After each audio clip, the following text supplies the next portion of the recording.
Assalamualaikum warahmatullahi wabarakatuh. Halo semuanya, apa kabar? Semoga kalian semua dalam keadaan sehat walafiat dan tetap semangat mengikuti pembelajaran daring ini ya. Baiklah, di pertemuan lalu kita sudah belajar tentang kebutuhan dan kelangkaan. Dan di video kali ini kita akan melanjutkan materi minggu lalu.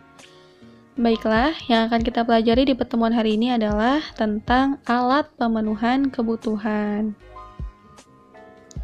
Kalau minggu lalu kita sudah mengetahui tentang macam-macam kebutuhan, maka hari ini kita akan mengenal tentang macam-macam alat pemenuhan kebutuhan. Sebelum dimulai, silahkan kalian siapkan buku dan juga alat tulis kalian, kemudian nanti silahkan mencatat materi-materi yang Ibu sampaikan di video kali ini. Baiklah, yang pertama ada macam-macam alat pemenuhan kebutuhan menurut cara memperolehnya.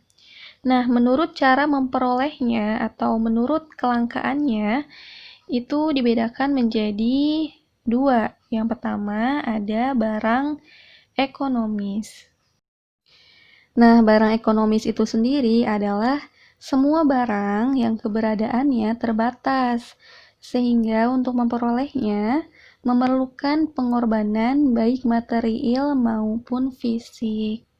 Jadi secara sederhana, barang ekonomis itu adalah barang yang harus dibeli ya. Jadi untuk mendapatkannya kita harus membelinya seperti itu. Contohnya banyak sekali ya, jadi setiap barang yang dibeli itu adalah contoh dari barang ekonomis. Nah, contohnya ada kendaraan, kemudian buku, pulpen ya, alat sekolah, sepatu, seragam, perobotan rumah tangga, gitu ya, barang elektronik. Pokoknya semua barang yang memerlukan pengorbanan ya, seperti memerlukan uang, itu disebut dengan barang ekonomis. Kemudian yang kedua ada barang bebas. Nah, barang bebas ini barang yang jumlahnya banyak, sehingga untuk memperolehnya tidak perlu pengorbanan ya. Jadi secara sederhana barang bebas itu adalah barang yang gratis. Kita nggak usah beli untuk dapat barang tersebut. Contohnya apa? Contohnya ada sinar matahari ya. Kita butuh nggak sinar matahari? Butuh banget, butuh untuk kesehatan tulang kita ya. Ada beberapa juga orang yang butuh untuk penunjang pekerjaan mereka. Seperti misalnya kalau di pesisir pantai gitu ya, ada yang usahanya membuat ikan asin misalnya. Ada juga yang petani garam. Nah, mereka sangat membutuhkan sinar matahari untuk kebutuhan ekonomi mereka. Contoh yang lain yaitu udara. Nah, udara sangat diperlukan oleh kita, manusia, untuk bernafas. Nah, udara kan kita dapat gratis ya, nggak perlu bayar. Ada nggak yang pengen nafas gitu harus bayar udara dulu gitu? Nggak ada kan ya? Jadi, udara termasuk dalam barang bebas gitu. Nah, kalau air itu termasuk ke dalam barang ekonomis atau barang bebas ya? Nah, tergantung. Ada beberapa daerah yang untuk mendapatkan air itu harus bayar. Tetapi ada juga yang untuk mendapatkan air hanya tinggal ambil aja di sungai atau sumur gitu, sehingga mereka tidak perlu membayar tagihan air seperti itu. Untuk air minum juga sama, ada orang-orang yang untuk air minum itu membeli air minum kemasan, tapi ada juga yang air minumnya hasil dari masak sendiri gitu, airnya direbus sendiri. Jadi untuk air bisa menjadi barang bebas, bisa juga termasuk ke dalam barang ekonomis. Baik, selanjutnya adalah alat pemenuhan kebutuhan menurut hubungannya dengan barang lain. Yang pertama ada barang substitusi, yaitu barang yang penggunaannya dapat digantikan dengan barang lain yang memiliki fungsi yang sama. Nah, contohnya misalnya beras dengan singkong gitu. Jika tidak ada beras, bisa makan dengan singkong atau kentang atau mie instan gitu ya. Kemudian gula merah dengan gula putih. Jika tidak ada gula merah, bisa digantikan dengan gula putih gitu karena fungsinya sama. Sampai sini paham? Apa kalian bisa menyebutkan contoh yang lain? Bisa ya? Kalau gitu kita lanjut ke barang komplementer. Barang komplementer adalah barang yang penggunaannya dapat saling melengkapi satu sama lain gitu. Jika tidak ada salah satunya, maka si barang tersebut tidak dapat digunakan. Contohnya motor dengan bensin.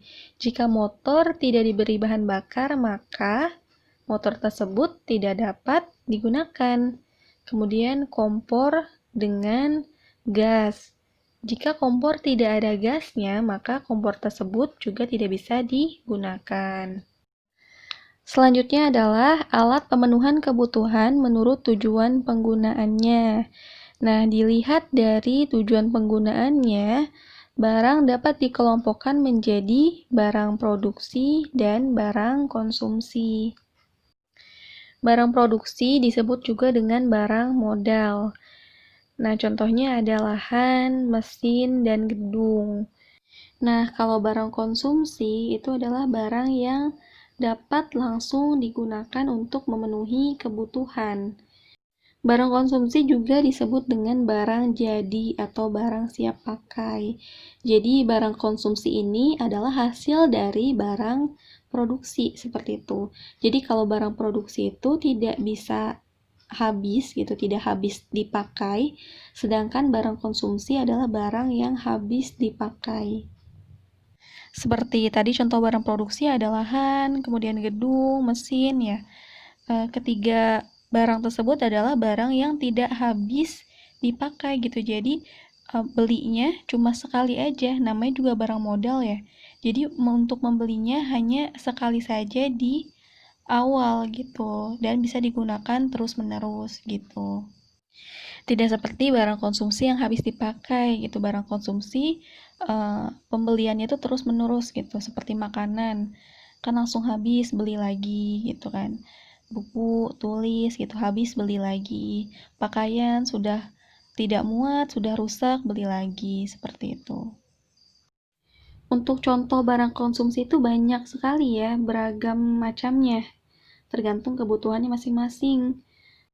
Contohnya seperti makanan, minuman, pakaian, kemudian alat tulis, gitu. Pokoknya barang-barang yang digunakan dan habis terpakai itu disebut dengan barang konsumsi.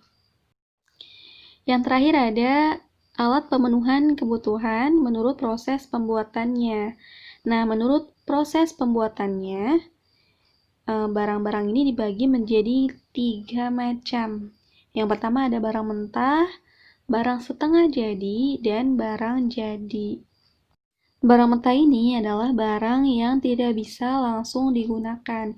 Jadi harus diolah dulu, baru bisa digunakan, baru bisa dikonsumsi.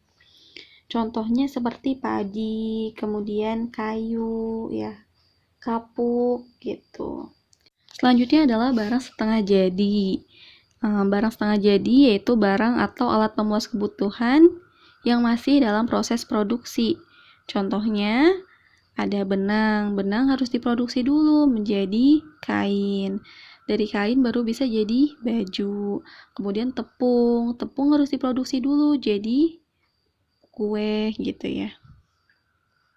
Yang terakhir ada barang jadi. Nah, kalau barang jadi ini adalah barang yang bisa langsung digunakan, yang bisa langsung dikonsumsi ya. Contohnya ada nasi, ya tadi kan dari padi barang mentah. Nah, nasi adalah barang jadi. Kemudian kue, alat tulis, tas, baju, celana, buku, pensil, lemari, dan lain-lain. Baiklah, cukup sekian penjelasan dari Ibu. Semoga bisa dipahami dengan baik ya. Kalau begitu, Ibu akhiri dengan wassalamualaikum warahmatullahi wabarakatuh.